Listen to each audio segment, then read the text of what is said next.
This says the numbers in the diagram indicate the units of length of each side of the triangle. And it asks if the triangle shown is a right triangle. So remember, we have a squared plus b squared equals c squared.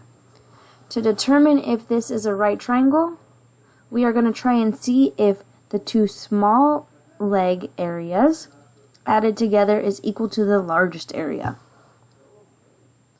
In this triangle, the largest side length is 85, and the two small ones are 51 and 68.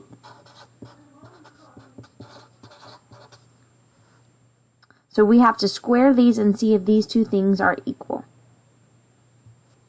This becomes 2,601 plus 4,624.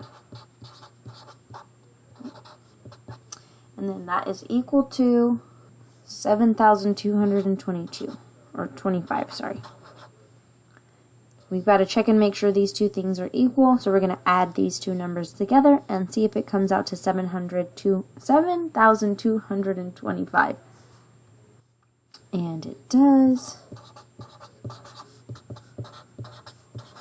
So that means that the triangle you see is a right triangle.